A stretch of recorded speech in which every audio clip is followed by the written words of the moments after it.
welcome back, lovely people. Today I thought I would give you something, and at the end of this film there's going to be an absolute treat. I decided to let you see a modified, YouTube-friendly, but still very hard-hitting film on my explanation of the real hidden meanings of Quatermass and the pit, and how it relates to British society, and more so, why it scared people so much. But first I'd like to thank you and talk a bit about how YouTube works and something that I found as part of the YouTube system which doesn't work. And I'm not talking about money, I'm talking about how YouTube fits into a bigger social picture of society. I think YouTube isn't just a film streaming site, it is social media because it's interactive. People write comments and they leave you thumbs up or thumbs down, whatever they want to do. So it's interactive, and that raises a massive issue. I've been a creator here on YouTube for over 4 years, and I've discovered something that I had no idea was going to happen, and that's how to deal with very distressed people. So people leave comments, and the majority are humorous or informed or ask sensible questions. But there's a small number, and I'm not talking just about keyboard warriors or trolls who don't enjoy your films. I'm talking about people who are deeply distressed. I had no idea that as a creator, I would be part of literally care in the community. On a regular basis, me and I'm sure all other creators who very much connect with the audience get very, very distressing comments from people who are deeply upset. And I'm talking about people who've got serious mental issues, very sadly. And I don't think YouTube are supporting them or us as creators in any way. We all feel connected to the people we watch and feel we know them. I certainly do. Once you subscribe to a channel, you see them grow. You almost feel connected to them personally. For example, I really enjoy Andrew Camerata, who works in the Hudson River Valley and has a vast collection of excavator equipment that he plows driveways and things like that. And he's building this incredible home-built castle. Over the years, I've seen him buy more kit and the castle's grown and he's become more and more popular. I feel like I know him, but of course I don't. Another channel which I personally enjoy and have learned so much from is from Darren, who runs a channel called Musty One, wrenching on rusty old junk. Wow. Darren seems to be doing great on YouTube. He buys new kit, and every week we see him working on something which is really fascinating. And again, I feel like I know him. And that's the issue, because we don't really know these people. We feel connected through the art of filmmaking and through social interaction, but they're strangers. And I've made many new friends here on YouTube, but I've also found a very small number of people who have desperately reached out to me for help, sadly displaying very upset or even mental health issues. What do I do? I love interacting with viewers, especially answering their science questions. But what should a creator do when somebody writes them showing obvious distress?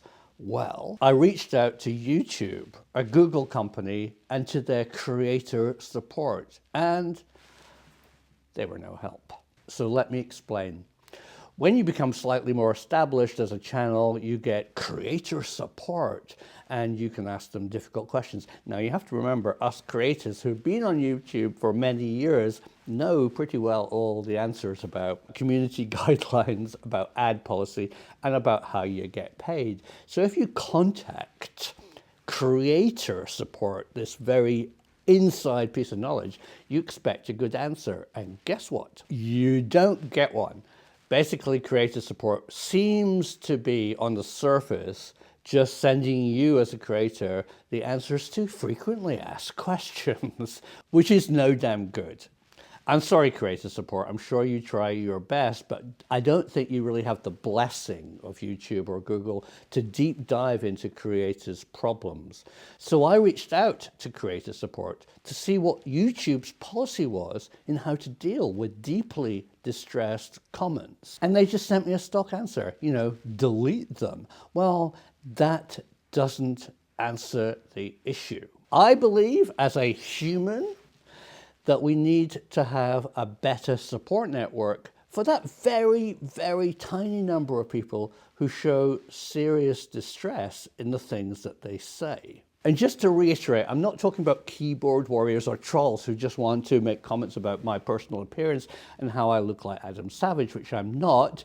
I'm talking about people who are deeply distressed. YouTube, if you're watching this, we need to have a policy. We need to have care in the community, a way of referring these people. You know who they are, they've registered with you, and if a creator who cares flags that the comment is not aggressive but deeply distressed, YouTube have to step up to the plate and deal with it. So thanks for that. It's something I'm going to get involved with in 2021 with YouTube, to have a policy decision of how we cope with distressed comments. These people need help, and YouTube is social media.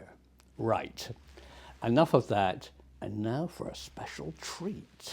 So as you probably know, I made 3 films in my Quatermass series, hinting and leading up to the 4th, which was the big expose on the true and deep dive meaning into Quatermass and the Pit. And you didn't get to see it unless you sent me $1. And 30 people did send me $1 on Patreon. Thank you very much. But I think I'd like to share what I can with you today.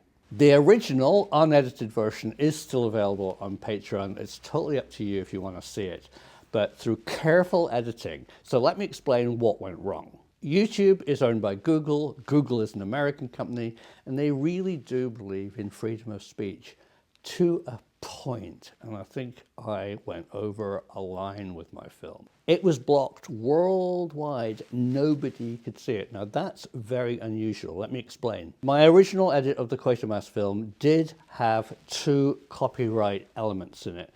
One, it had an extract from the original film as shown on the BBC, and an extract from Eyes Wide Shut from Stanley Kubrick's studio.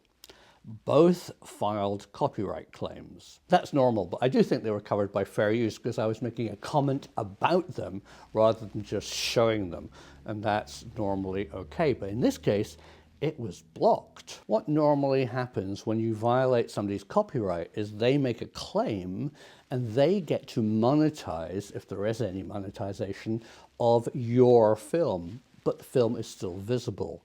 I've never had a film completely pulled from YouTube for a copyright claim. I personally think this film is so controversial to YouTube and Google that they hid behind their copyright claim to block it worldwide. So today I'm trying to beat the system.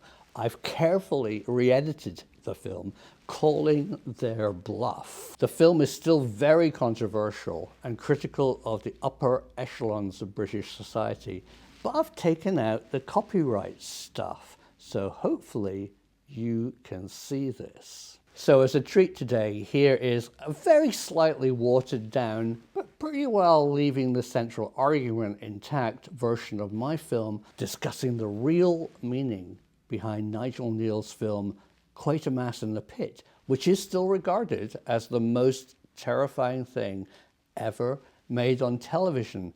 And that's what got me interested. So as a treat for you today, sit back and enjoy the unedited version is still on Patreon, version of my film, Part 4, Quatermass and the Pit Revealed.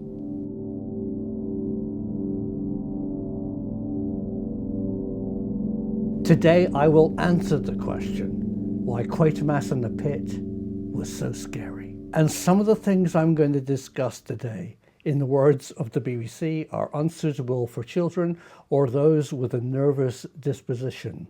Things like these.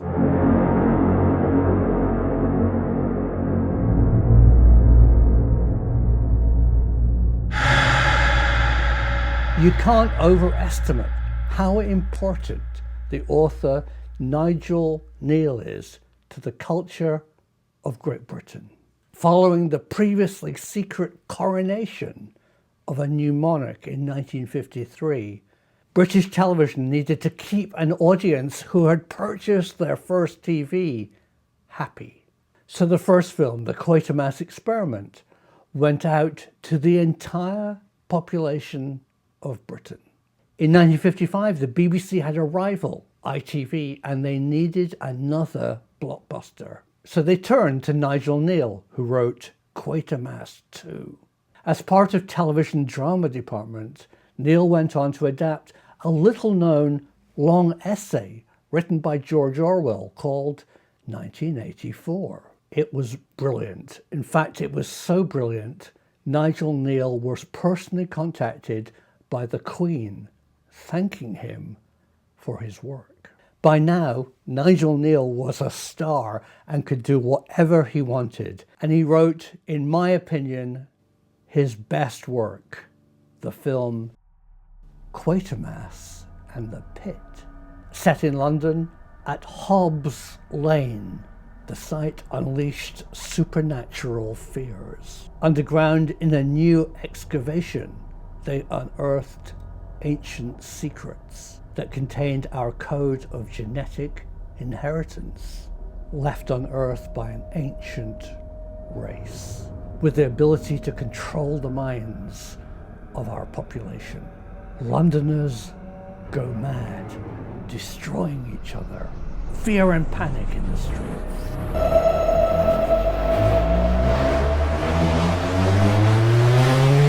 And finally, this image, the unleashing of a horned devil. The horned demons in those old prints. Ronnie, this image, rather pretty. It's like a gargoyle. I mean, in fact, haven't you seen it carved in walls in a dozen countries? Is it in the depths of all our minds? Erase memory. Got it. So what does it all mean? And why did it connect so strongly with British people? Britain is an ancient place.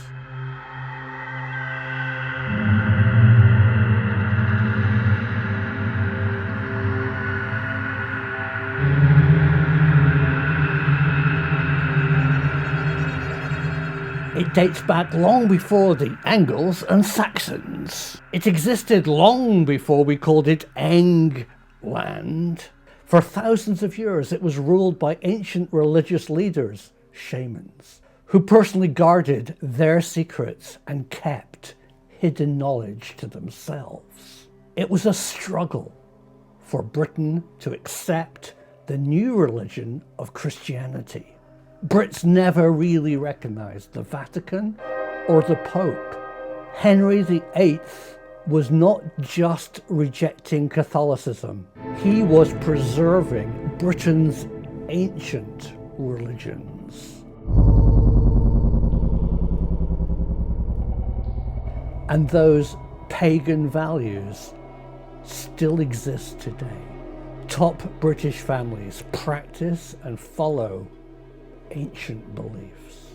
And the age-old secrets of our pagan past are not shared with the average person.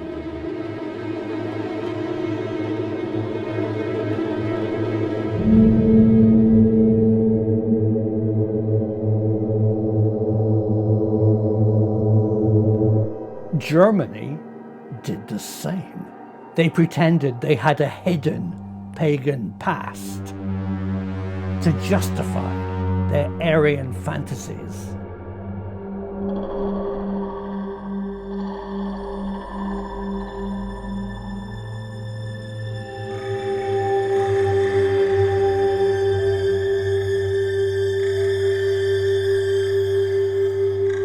And amazingly, those German pagan myths came to Britain.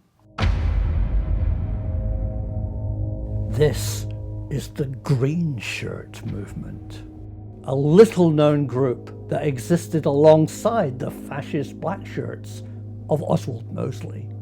The leader of the pagan Green Shirts was John Hargrave, with his organization he called Kibo Kift. And they still exist today as a so-called ancient order run by top politicians and British businessmen.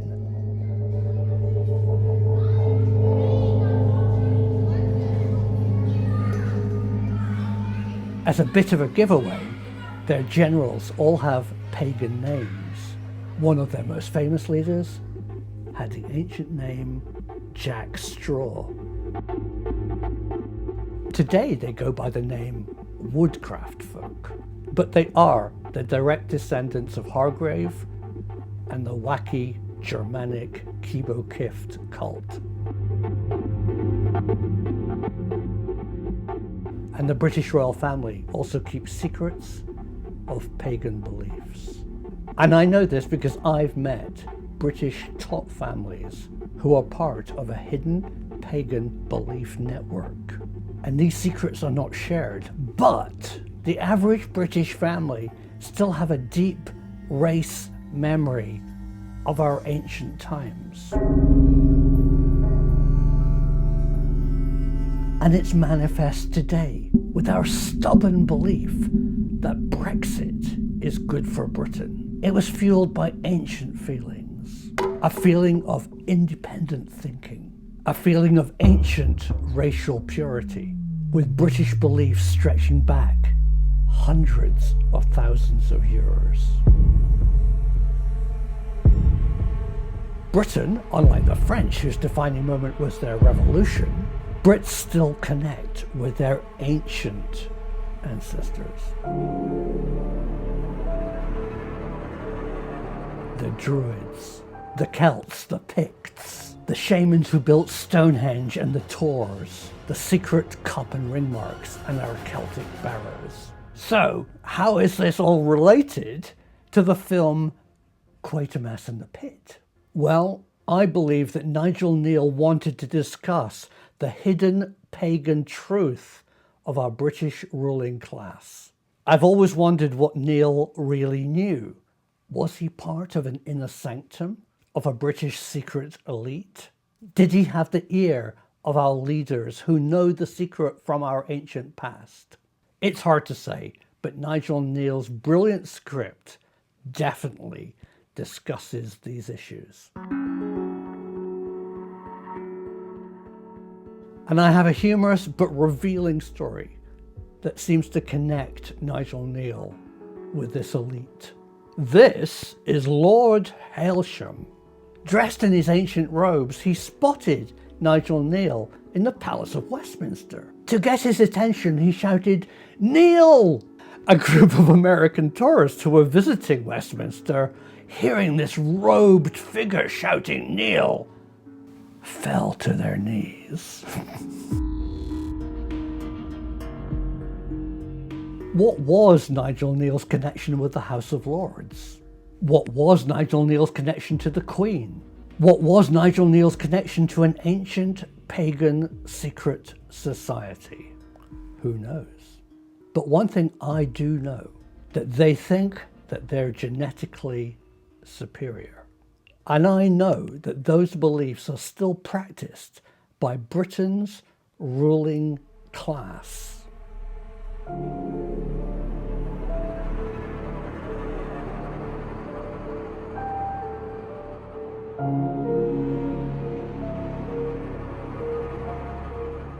And Stanley Kubrick wanted to make a film about it called Eyes Wide Shut, but he strangely died before the film was released.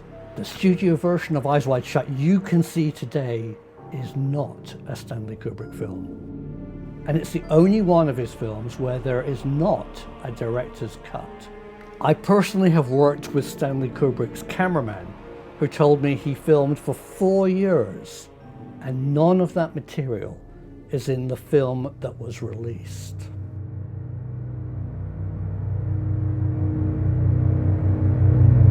You have to ask the question, why? Quatermass and the Pit also explores the mass hysteria of racial cleansing. Listen, I'm advising you all to leave. There may be grave danger. I tell you, this could be dangerous. Get back! Get back! There's a scene in the film where Londoners go crazy, killing everyone who doesn't have their racial purity. Wait! Don't panic! Wait! Hold yourselves together! This was Nigel Neal's horrible reference to the August 1958 Notting Hill racial massacre, where British people demonstrated and attacked new immigrants with their misguided belief of being racially superior. But Quatermass in the Pit ends with something so terrifying that it stays with you all your life.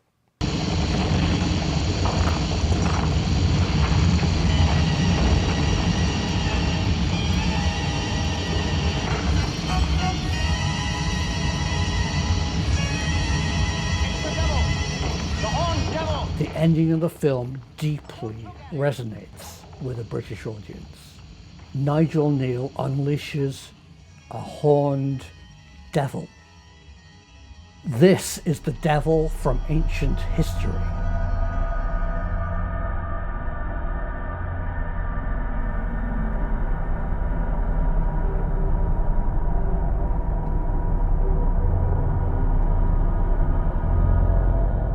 A commonly shared figure that exists in many cultures. There's an uncanny similarity to this horned figure, which makes it appear more real. This figure represents ultimate evil and is recognized by humans all over the world.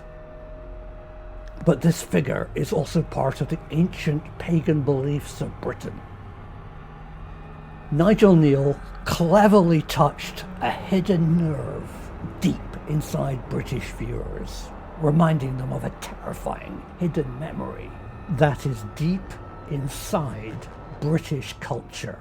I believe he secretly revealed some of the pagan secrets held by British elite that even today drives Britain from the top down. Quatermass and the Pit was truly the most influential film ever made. It terrified and connected with both peasant and lord.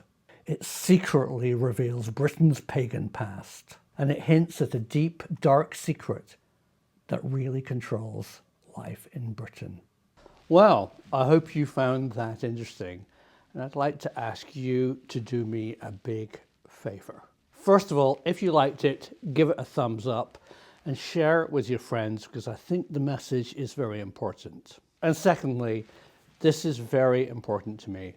The issue of care in the community and deeply distressed comments on YouTube needs to be addressed. Please write to YouTube and tell YouTube that they have a responsibility to reach out and help deeply distressed people, and they need to have a policy for us creators who have been placed in the front line of care in the community. Thank you. The truth is out there.